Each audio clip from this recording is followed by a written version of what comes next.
Good morning students. बच्चे आप chemistry का करते पे मोल कंसैप्ट। अज आप अपना चैप्टर का एक पार्ट रहिंदा वा इक्वेशनस वाला, ये तो नैक्सट पार्ट आ, पर अज का दिन आप थोड़े होर क्वेश्चन प्रैक्टिस कर लीए ताकि सानू इंपीरिकल फार्मूला मास वगैरह कैलकुलेट करने, ये सारे मिक्स क्वेश्चन जो होंगे एक बार चज ना पता लग जाए। देखियो जिस तरह साडा पहला क्वेश्चन की आ, आपां की लिखना फार्मूला, आपां नूं की किया उन्होंने राइट दा फार्मूला। तो मैं तुहानूं अगे भी समझाना रहना कि फार्मूला आपां तां ही लिख सकते जेकर सानूं आयनिक फॉर्म पता नहीं भी किसी एटम के उपर जदों उहदे चों इलैक्ट्रॉन निकल जाते कितना चार्ज रहिंदा वा, जे सानूं पता तो आपां फार्मूला लिख लांगे। सोडियम का सानूं पता Na दे उपर कितना हुंदा +1, फॉस्फेट ये हुंदा PO फॉस्फेट PO3 ते -2, PO3 के उपर की हुंदा वा -2, ਇਹਦਾ 2 ਇਹਦੇ ਪੈਰ ਚ ਆਊਗਾ, ਇਹਦਾ 1 ਇਹਦੇ ਪੈਰ ਵਿੱਚ ਆਊਗਾ, ਇਹ ਆ ਜਾਣਾ Na2PO3। ਇਹ ਸਾਡਾ फस्ट फार्मूला बन गया। नैक्सट देखियो एक हैगा मैगनीशियम, एक हैगा फॉस्फेट। मैगनीशियम Mg हुंदा, ਇਹਦੇ उपर ਕਿਹੜਾ चार्ज हुंदा +2। फिर किहड़ी चीज़ आ जाती फॉस्फेट हुंदा PO3 ते -2। इनू कहीदा पोली अटोमिक आयन्स। ये देखो 3 ते 4 एटम ने, इन्हां दे उपर चार्ज भी है, इनू कहीदा पोली अटोमिक आयन्स। हुण आपां की करना, जे कैंसल होंदे कर दो, 1 बचिया, 1 लिखण की लोड़ नहीं, इन्हों सीधा जोड़ के लिखता MgPO3 आ साडी चीज़ आ गई। फिर आ गया कैल्शियम बाईकार्बोनेट। जे तो लिखिया हुंदा कैल्शियम, मान लो बाई ना लिखिया हुंदा कैल्शियम कार्बोनेट, आपां लिखना ही Ca+2 ते CO3 -2 इस तरह। जे तो हुंदा कैल्शियम कार्बोनेट, पर इत्थे की लिखिया बाईकार्बोनेट, बाई लिखिया होवे ਜਾਂ हाइड्रो लिखिया हो, इक्को चीज़ आ। जिथे बाई लिखिया आ गया उत्थे तुसीं एक +1 होर पा देना, +1 पाओगे, इन्हों ये ना जोड़ना इन्हें, तो इत्थे की आ जाना -1, दोवां चों एक गया, एक रह जाना, इत्थे की आ जाना -1। ठीक है, याद रख लो बाईकार्बोनेट हुंदा HCO3 -1 ते कैल्शियम हुंदा Ca+2, 2 ये पैर च आ जाऊगा, की आ जाना HCO3 के पैर च की आ गया 2, ਇਹਦਾ 1 ਇਹਦੇ पैर च आ गया। ये फार्मूला बन गया कैल्शियम बाईकार्बोनेट का। फिर हैगा sodium nitride. Sodium nitride, sodium का मतलब Na के उपर +1, नाइट्राइड का मतलब नाइट्रोजन के उपर -3, ਇਹਦਾ 3 ਇਹਦੇ पैर च, ਇਹਦਾ 1 ਇਹਦੇ पैर च, ये आ गया Na3 ते N। ठीक है, इनू सोडियम अजाइड भी बोलीदा। सोडियम अजाइड लिखिया तां भी इदा करना, सोडियम नाइट्राइड लिखिया तां भी इस तरह करांगे। नैक्सट ये अपना ही फार्मूले नाल रिलेटेड क्वेश्चन। नैक्सट उन्होंने कहा वा मॉलिक्यूलर मास पता करो। मॉलिक्यूलर मास देखियो, अब पूरे का भार कितना हो सकता NH4 का, नाइट्रोजन का हुंदा 14 ग्राम, हाइड्रोजन का 1 ग्राम, तो 4 जाणियां का 4 ग्राम, 18 ग्राम हो गया। ये पूरे का 18 जे, तो 18 नूं डबल कर देना, 18 नूं करता डबल, फिर प्लस पाता, ਇਹਦਾ तो मैं लिखता प्लैटीनम। प्लैटीनम का भार कितना हुंदा वा, प्लैटीनम का भार हुंदा वा 195। प्लैटीनम का साडे कोल कितना भार हुंदा वा 195। इत्थे कितना लिखांगे 195 प्लस क्लोरीन का हुंदा 35.5, तो यह किन्ने टाइम है 6 टाइम, इत्थे 6 लिख देना। 18 2 जा कितना आ गया 36, 195 उस तरह, तो इनू 6 टाइम करिए, 6 5 जा 30, 0 इत्थे 3 उपर कैरी, 6 5 जा 30 तो 3 33 हो गया, 6 3 जा 18, 2 1 3 आ गया। तो पॉइंट तो बाद 0 लिखण की लोड़ ही नहीं, इन्हों ऐड कर दिओ तो तुहाडा आंसर आ जाऊगा। कितना का आ सकदा 3 ते 5 8 ते 6 14, 1 कैरी, 3 9 12, 13 ਤੇ ਇੱਕ 14, फिर 1 कैरी, 2 1 3 ਤੇ 4 444 आ गया। ठीक है, इत्थे तुसीं लिख सकते AMU 444 AMU आ जाऊगा। नैक्सट या यूनिट कला U भी लिख सकते, वो भी करैक्ट होना। ठीक है जी, वह वेख लो प्लस करके इन्ना की आउंदा होना। उस तो बाद पोटाशियम, पोटाशियम का हुंदा 39, क्लोरीन का हुंदा वा 35.5, ऑक्सीजन एक का हुंदा 16 ते 3 जाणियां दा 48 हो जाऊगा। इन्हों ऐड कर देना कि आ जाऊगा 0.5 उस तरह 9 ते 5 हो गए 14, 14 ते 9 ते 5 14, 14 ते 8 किन्ने हो गए 22, 2 कैरी हो गया, 2 ते 4 6, 7 8 9 10 11 12, 1 2 2.5 आ गया, नाल U पा देना। ठीक है, AMU लिखना हुंदा ज़्यादातर एटम्स ली, मॉलीक्यूल ली कला U लिख देईदा। हाइड्रेटिड कॉपर सल्फेट है, इनू बोलना हाइड्रेटिड कॉपर सल्फेट। कॉपर जिहड़ा वा इहदा मास सल्फर दा ते हुंदा 32, कॉपर दा हुंदा 63 प्लस 32, ऑक्सीजन एक दा हुंदा वा 16 ते 4 जाणियां दा 64 हो गया, प्लस पा के 5 लिखना ते H2O दा हुंदा 18। इन्हां नूं ऐड कर दिओ, आंसर आ जाना 63 इन्हां नूं पहलों कर लीए 3 2 6 3 ते 2 5 4 9, 6 ते 3 9, 9 ते 6 कितना आ जाना 6 ते 3 आ गया 9, 9 ते 6 आ गया 15, प्लस 18 5 चा कितना होगा 8 5 चा 40 90, इन्हों ऐड किया ये आ जाना 249। ठीक है, 249 आ गया। नैक्सट वेखियो NH4 का अगे हुणे कढ़िया आप 18 हुंदा, इनू 2 टाइम कर लिया, प्लस सल्फर का हुंदा 32, ऑक्सीजन का आ गया 64 4 जाणियां दा, ऐड कर दिओ 18 2 जा 36, 36 प्लस ये आ जाने 6 96, 6 ते 6 12, 132 नाल U पाई जाओ सब दे, ते इहदा भी पता कर लो। कार्बन किन्ने ने 2, दोवां दा 24 ग्राम आजू, प्लस हाइड्रोजन किन्ने ने 3, ऑक्सीजन एक दा 16 हुंदा ते दोवां दा 32 ते सोडियम दा 23, सारे ऐड करके आंसर लिख देना। ठीक है, नैक्सट वेखियो, नैक्सट आ भी है कि CHCl3 वाले भी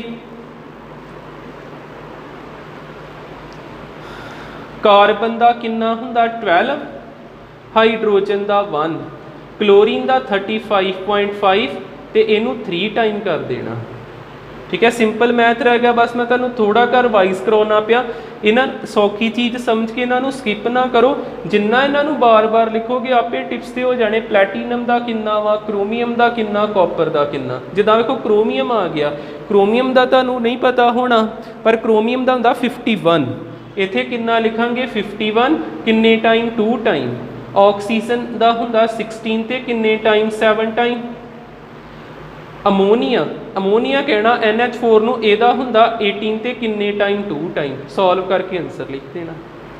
ठीक है, मेन तुसीं इन्हां दे विचों किन्नू याद रख लिओ, प्लैटीनम का हुंदा 195 ते क्रोमीयम का हुंदा 51।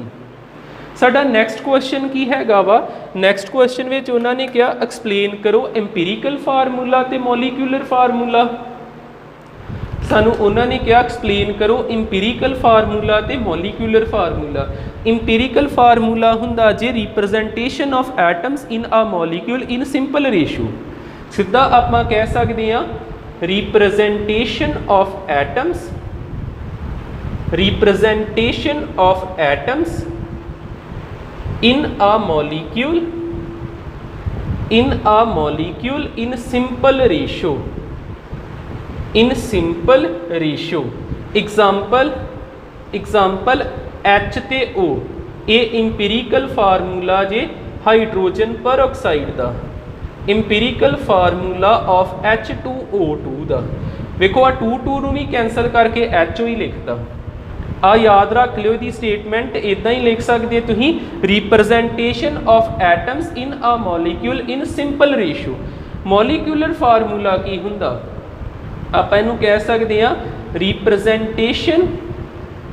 Representation of atoms in a molecule. बस सिंपल रेशो नहीं इच लिखांगे जिद्दां 6 कार्बन तो 6 ही लिखांगे, 12 हाइड्रोजन तो 12 ही लिखांगे, 6 ऑक्सीजन तो 6 ही लिखांगे, इनू कैंसल करके छोटा नहीं करांगे। ये आ गया साडा मॉलिक्यूलर फार्मूला ऑफ ग्लूकोज। ये किहड़ी चीज़ आ गई आ? Molecular formula of glucose. ठीक है, जो एटम ने मॉलिक्यूल दे विच सारिਆਂ ਨੂੰ रिप्रजेंट करता। इधर देख लो उन्होंने कहा इंपीरिकल फार्मूला लिखो। हुण ये तुहानूं की समझाया वा भी इंपीरिकल फार्मूले दे विच सिंपल रेशो हुंदी, जे आ कैंसल हो सकते कर दो, C1 ते H1 आ गया। 1 लिखण की वैसे लोड़ नहीं, लिख भी दोगे गलत नहीं करूगा कोई, C1 ते H1 आ गया। इत्थे रेशो नूं सिंपल कर दो, 6 1 जा 6 2 जा 12, 6 1 जा 6। आ इंपीरिकल फार्मूला ग्लूकोज का, आ इंपीरिकल फार्मूला किहदा आ गया? हैक्साइन का। इहदा नाम हुंदा जे हैक्साइन। हैक्साइन ये नाम लिखने तुहानूं सिखाने ने ऑर्गैनिक कैमिस्ट्री जदों करांगे, उदों ये सारियां चीज़ां आपां पढ़नियां 10th स्टैंडर्ड दियां ही हुंदियां वा। ते आ किहदा फार्मूला हैगा वा? ये हैगा वा साडे कोल सॉरी ये हैक्साइन नहीं आ, ये हैगा बेंजीन। बेंजीन हैक्साइन दे विच H6 नहीं हुंदे, कार्बन जरूर 6 हुंदे। आ चीज़ हैगी आ ग्लूकोज। ग्लूकोज C2H2 हुंदा इथाइलीन, ये हुंदा इथाइलीन। ठीक है, ethylene, ethane ethane ethene ethyne, sorry ये हुंदा वा इथाइन। ते आ हुंदा वा इथेनोइक एसिड। इथेनोइक एसिड इनू सिंपल करिए 2 ते 2 खत्म, 1 1 आ गया इंपीरिकल फार्मूला। इत्थे कार्बन पहले प्रॉपर करिए, कार्बन 2, हाइड्रोजन किन्ने 4 ते ऑक्सीजन भी 2, 2 ना 2 कैंसल। ठीक है, आ इंपीरिकल फार्मूला आ गया इथेनोइक एसिड का। इत्थे साडे एक्सरसाइज के 4 क्वेश्चन तो हो गए ने।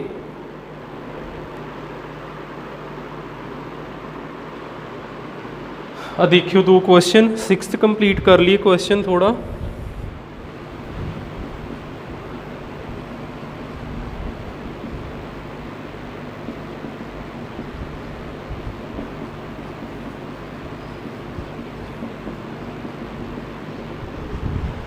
देखियो इन्हों किद्दां करांगे आपां।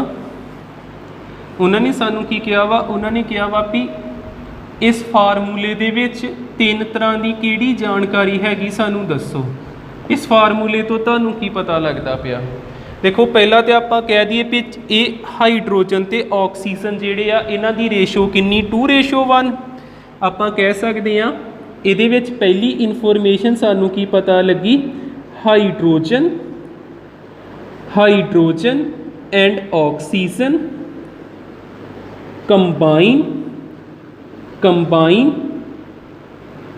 In ratio 2:1।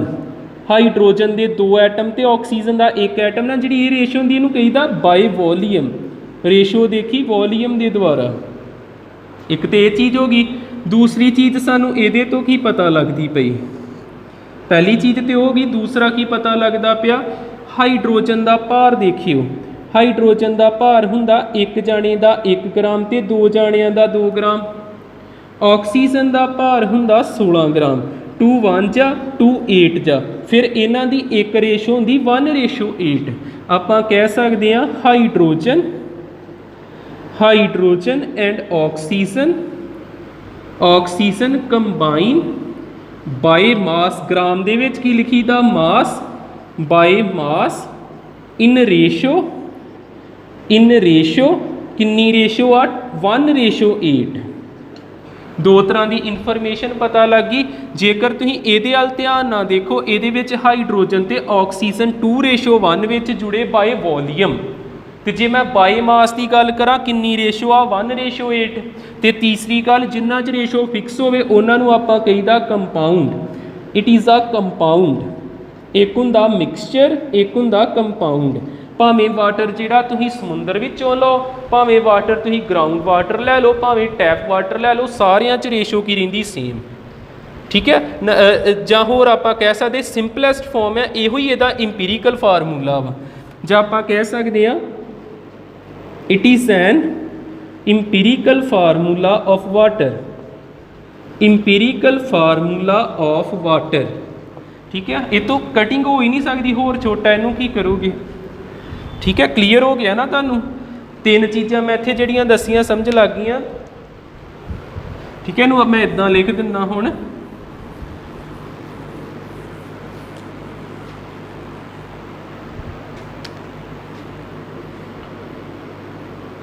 जिद्दां ratio by volume लिखी ही एक, ते एक की लिखी ही बाय मास। वॉल्यूम किन्नी लिखी ही 2:1, ते बाय मास किन्नी लिखी ही इहदा 2 ग्राम, इहदा 16 ग्राम, 1/8, 1/8। ते तीसरी चीज़ आपां कही आ ये इंपीरिकल फार्मूला ही हुंदा। तीसरा आपां की किया, एक ही हुंदा वा इंपीरिकल फार्मूला या वाटर दा, empirical formula of water. Next वेखियो की कहते हैं, नैक्सट उन्होंने कहा वा भी परसेंटेज ऑफ वाटर पता करो। परसेंटेज कंपोजिशन आपां पता करनी किद्दां करांगे? आपां पहलों ए हैगा साडा CuSO4.5H2O, वाटर की कंपोजिशन पता करनी। आपां क्या परसेंटेज कंपोजिशन ऑफ वाटर किहदे इक्वल हुंदा? उपर लिखना हुंदा मास, हेठां लिखना हुंदा पूरे मॉलीक्यूल दा मास, मॉलीक्यूलर मास, तेनू मल्टीप्लाई करना हुंदा 100 नाल।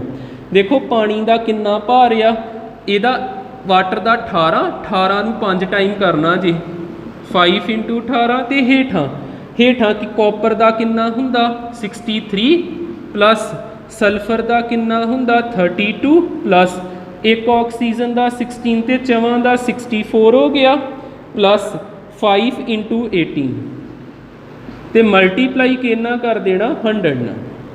आ चीज़ आ जाती 18 5 चा कितना हो 90 हो गया। हाँ 90 हो जाना। इन्हों ऐड किया 3 5 9 6 3 9 ते 6 159 प्लस 90 इंटू 100 उपर आ गया 9000, हेठा कितना होगा 159 च 90 ऐड करिए तो 249 तो जेकर मैं अप्रॉक्सीमेट करा 9000 उपर आ तो हेठा 250 कर देना। ठीक है, अप्रॉक्सीमेशन वेख लेने कितना का आता, 0 ना 0 कैंसल, 5 5 चा 5 1 चा 5, 8 जा 40 तो 0 आ गया, 5 3 जा 15, 5 6 जा 30, ये आ गया 36%। ठीक है, अप्रॉक्सीमेट करके उदा आना ही ये कुछ 35 पॉइंट समथिंग, आप वधाता है ना थोड़ा 36 आ जाऊगा। नैक्सट बी पार्ट भी देख लियो, होर क्लीयर हो जे। ये वाटर की कंपोजिशन पता करनी, आपां की लिखना किहदे विच पता कर लगे, हाइड्रेटेड सोडियम कार्बोनेट विच, हाइड्रेटेड सोडियम कार्बोनेट Na2CO3.NH2O। आपां लिखिया परसेंटेज कंपोजिशन उपर की लिखना आपां मास, हेठां आपां की लिखना मॉलीक्यूलर मास ते मल्टीप्लाई कितना कर देना 100 ना, कितना मास की बनया ਇਹਦੇ 'ਚ ही देखना ध्यान 10 वाटर के मॉलीक्यूल, तो वाटर का मॉलीक्यूल का 18 भार हुंदा। मॉलीक्यूलर मास किद्दां पता करना, सोडियम का 23, इनू डबल करांगे क्योंकि 2 जाने, कार्बोनेट का कितना हुंदा, कार्बन का 12, ऑक्सीजन का 16 ते ट्रिपल करांगे आपां प्लस 10 18, उपर बन गया 100 भी लिखना उपर आड़ा परसेंटेज वाला, उपर बन गया 180 आ गया, 23 नू 2 टाइम किया 46 आ गया, 12 उस तरह 16 3 जा कितना हुंदा 48, 180 उपर 100 उस तरह, ये आ जाऊगा 3 zeros आ जानियाँ हेठां कितना आऊगा 48 ते 12 ते हो गए 60 60 ते 46 हो गए 106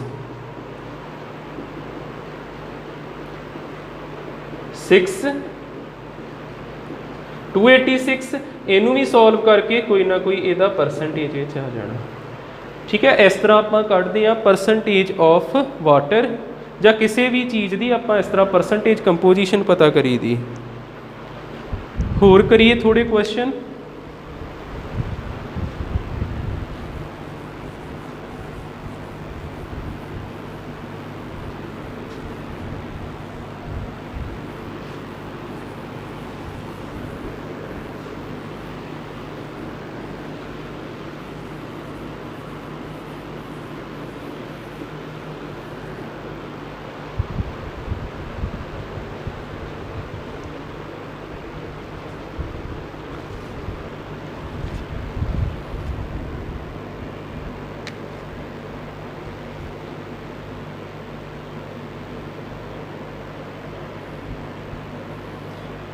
बाकी तो सिंपल ही 10th देख लियो, फिर इंपीरिकल फार्मूले वाला एक आ जाता वा 10th में उन्होंने क्या फाइंड द, क्योंकि अज आप सिर्फ इंपीरिकल फार्मूला करना तो ये एक दो क्वेश्चन होर देख लिए, कल नवा पार्ट करांगे कोई। Find the empirical formula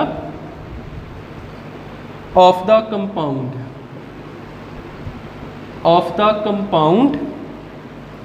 with the following percentage composition, with the following percentage composition।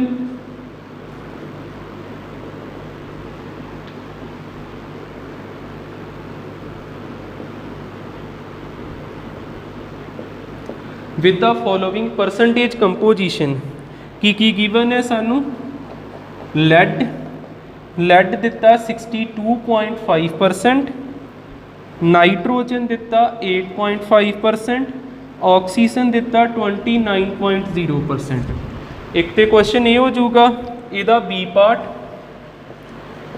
Magnesium 9.76%, sulphur 13.01%, oxygen 26.01% ते वाटर 51.22%।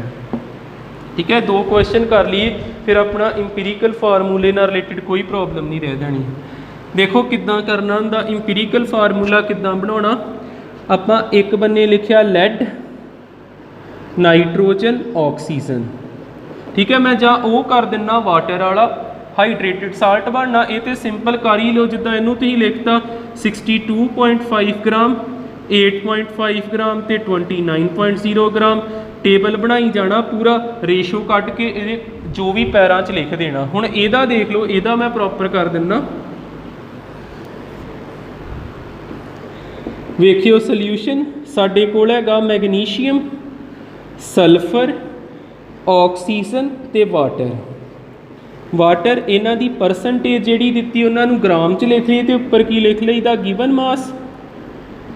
गिवन मास किन्ना दिता 9.76 ग्राम, सल्फर का किन्ना दिता 13.01 ग्राम, ऑक्सीजन का किन्ना दिता 26.01 ग्राम। ठीक है, इस तरह लिखी जाना। वाटर का किन्ना दिता 51.22 ग्राम। गिवन मास हो गया। उस तो बाद आ जाना मॉलिक्यूलर मास। इन्हां दा जां एटॉमिक मास ही लिख लिया करिए। एटॉमिक मास देखो मैग्नीशियम का एटॉमिक नंबर हुंदा वा 12 ते 12 का डबल करता 24 आजू। ठीक है, इत्थे 24 ग्राम आ गया। सल्फर का एटॉमिक नंबर हुंदा वा 16 का डबल 32 ग्राम आ गया। ऑक्सीजन का 32 ग्राम आ गया, सॉरी 16 ग्राम आ गया। वाटर का 18 ग्राम आ गया। आ तिन्ने एटॉमिक मास ही, आ मॉलिक्यूलर मास ही। हुण आपां की करना हुंदा, तीसरा कॉलम नंबर ऑफ एटम्स किद्दां पता करी दे? Given mass divided by molecular मास।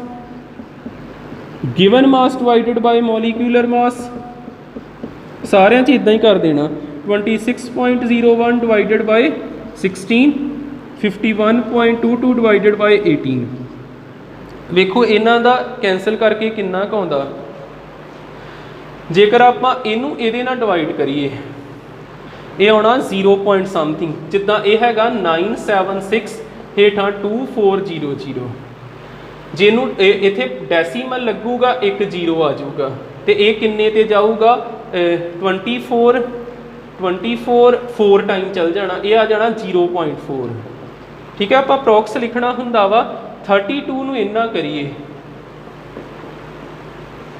फिर पॉइंट लगा इत्थे 0 लग जानी 3 4 जा 12 हुंदा 0.4 ही आऊगा भी 0.4 16 1 जा 2601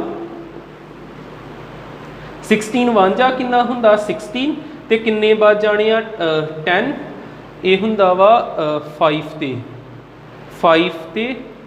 16 6 जा 6 जा 36 9 ते चल जाना फिर 6 ते चल जाना ये आ जाना 1.6 अप्रॉक्सीमेट उस तो बाद अगे नैक्सट हैगा साडा 5122 अपॉन 18 दे टेबल ते 58 दे लागे की आउंदा वा 51 दे लागे 18 3 जा जे वेखीए तो वह हुंदा साडे कोल 54 हुंदा 2 ते जाऊगा ये आना वा जिद्दां इत्थे मैं लिख लेना 5122 बाय 1800 2 ते चल गया ये 3600 किन्ने बच जाते आ साडे कोल डेसीमल ला के एक आ जाना 2.4 आ गया। हुण आ वेखियो आपां की करना हुंदा इस तो नैक्सट की करना हुंदा आपां रेशो किद्दां पता करी दी सारे नंबर उदां लिखे फिर इन्हां चों छोटे नंबर नाल की कर देना डिवाइड छोटे नंबर नाल डिवाइड करता आ कैंसल हो गया 1 हो गया 4 4 जा 16 आ गया 4 6 जा 24 आ गया की आ गया 1 1 4 ते 6 तेनू लिखना किद्दां हुंदा की ही साडे कोल MG SO ते वाटर MG दे पैर च लिखना 1 लिखण दी लोड़ नहीं ऑक्सीजन दे पैर च 4 आ जाना ते नाल डॉट पा के इत्थे 6 आ जाना MgSO4.6H2O ये बन गया साडा इहदा इंपीरिकल फार्मूला ठीक है। हुण मैं तुहानूं ये चीज़ क्लीयर करदा तुसीं खुद प्रैक्टिस करियो इंपीरिकल फार्मूले नाल रिलेटेड क्वेश्चनस दी। नैक्सट आपां करने आ कैमीकल इक्वेशनस नाल रिलेटेड जिद्दां मास रिलेशन मास मोल रिलेशन मास वॉल्यूम रिलेशन इदां दे कुछ न्यूमेरिकल देखांगे ठीक है। फिर आपां मोल कंसैप्ट खत्म हो जाऊगा अपना बस एक पार्ट इहदा रह गया कैमीकल इक्वेशन नाल रिलेटेड। Thank you.